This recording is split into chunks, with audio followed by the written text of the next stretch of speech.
Wish you all the best, dear students, for the day. In this video, we are going to look at about noun clauses. About noun clauses. Okay. It is the fourth section on clauses, part 4. Okay. Now, noun clause, like any other clause that we saw, adjective clause and adverb clause, noun clause is used to, in place of, not to, sorry, in place of a subject or object in a sentence generally. That's a common general term that you can keep for you to understand. And when we come into detail, we'll see where it is used, how it is used and all that. Just know that it is used as the subject or object in a sentence, like a noun is used. That is because when we studied noun phrase, we studied the same thing. Okay, noun phrase is used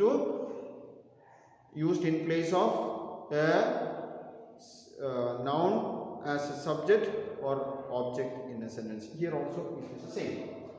Now, noun clause, they are used basically as subject or object or complement of a verb. Noun clauses are normally used as the subject of a verb, object of a verb, or complement of a verb.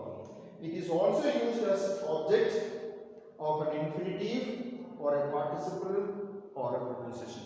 Sometimes noun clauses are also used as a object of an infinitive or participle or preposition. It is also used as in opposition to a noun. We will see that a few minutes later after we see the linking connecting words. Okay, a noun clause is connected with the conjunction that. Noun clause is connected with the conjunction that. I have written an example here. He told me he had passed. This is part of this example actually. He told me that he had passed. What did he tell me? That he had passed. So, he told me is the main, fine.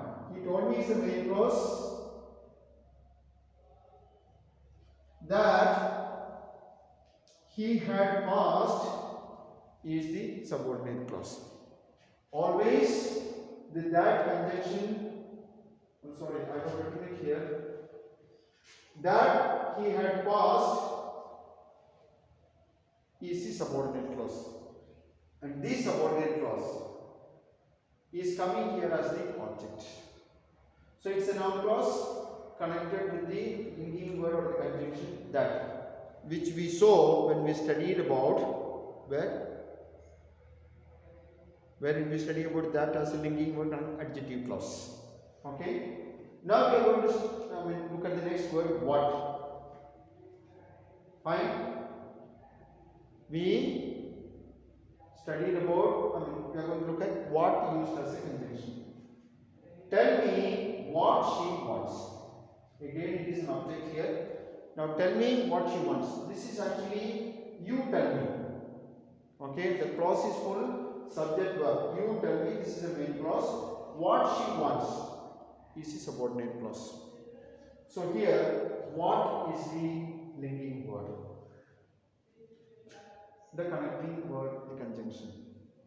Then where? Ask them where they are going. Ask them where they are going. Here, where is the linking word?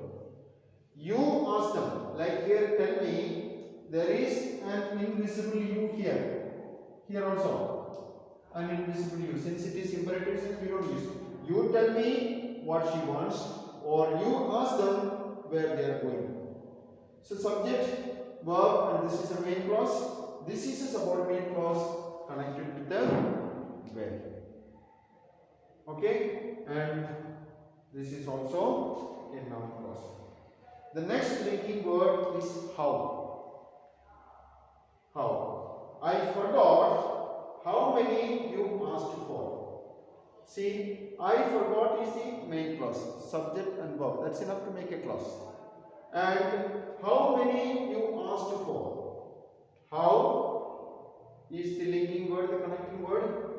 That I am taking out something, you asked for me, from me something, and I am taking it out to give to you. Now I forgot the number that you told me. Okay, you said you want 15 apples, so one after the other I am taking out to give to you, but then I forgot what number you asked for. So that's a situation where you can make a sentence like this. And the next is whether or if.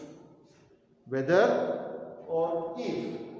Tell me, that is also you tell me whether or if one of the both are not needed, only one is needed, you like it.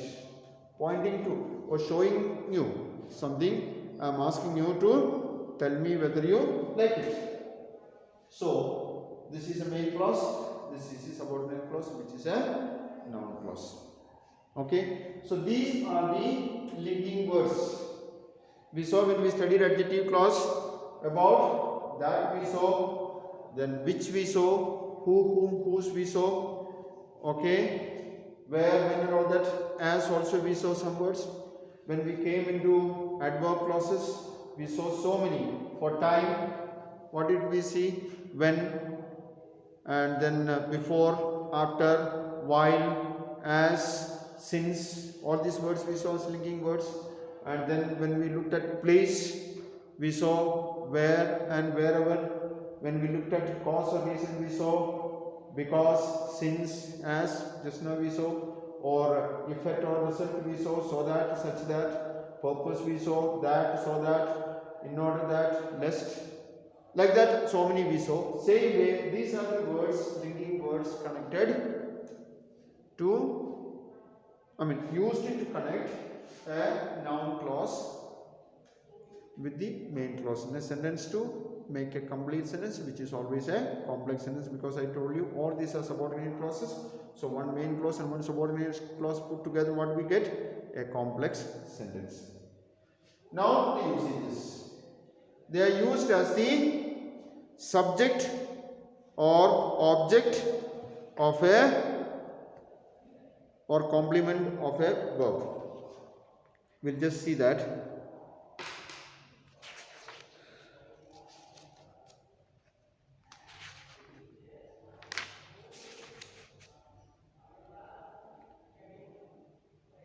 As a subject, I'll just read out one example.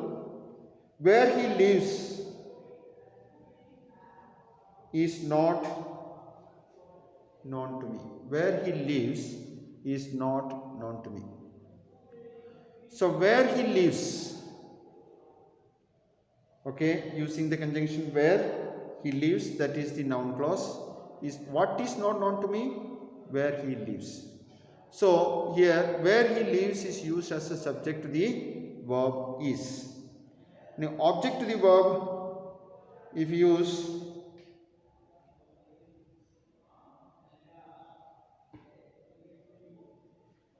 he promised that he would soon return. He promised that he would soon return. What did he promise? That he would soon return. So it is an object to the verb promised. What did he promise? Promise that he would soon return. That is the linking word, and his returning immediately is what is mentioned there. Then object to a preposition. When a noun clause is used as an object of a preposition. Do not believe in what he says. Do not believe in what he says. What you should believe, what you should not believe in what he says. He may be telling lie, or he may be exaggerating, or there may not be any truth in it, whatever it is. So it is object to the preposition in. Then as a complement to the verb, okay, life is what we want. Life is what we want. That means we can make our life the way we want. That is what's the meaning of it actually. Okay. Now life is what we want. So what is life? That what we want. So it is a complement to the verb is, or this is exactly what she expected. This is exactly what she expected. So what did she expect? What she expected is that, whatever she expected, that she got back. So it is a complement to the verb is.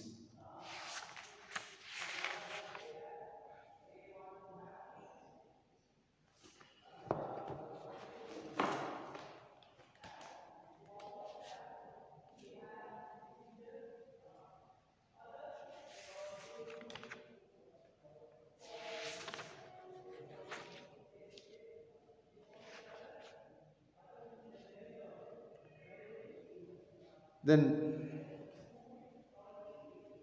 I want to know why you abstained from the meeting. Object of the infinitive, to know.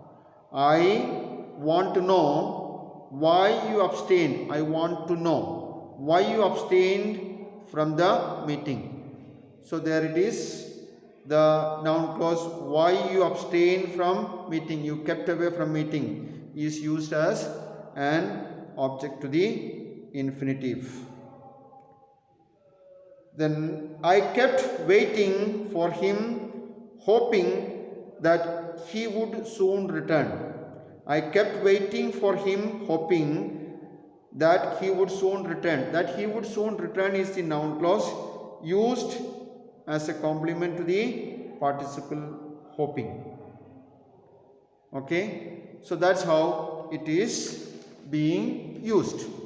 Now the last one is in opposition to a noun. I have written an example here. The news that he had resigned was false. The news that he had resigned was false. Now this clause completely, that he had resigned, was false. This is actually the news. Not about the news. This is what is the news actually. The content of the news is that he had resigned was false. Now this full clause is telling us what is this news. So don't mistake with the adjective clause. This is not telling about the news. It is telling what it is. Okay? It is telling what it is. And that's how in opposition to a noun, an explanation about the noun. An explanation means not like adjective, telling what the news is. Or a definition, you can't say definition. News definition is different. The content of the news, what it contains, what actually is the news. The whole clause that he had resigned was false is used to explain. Okay, that's all about it. With that, I am concluding the classes on clauses. If you have got any doubts, please contact me. Thank you.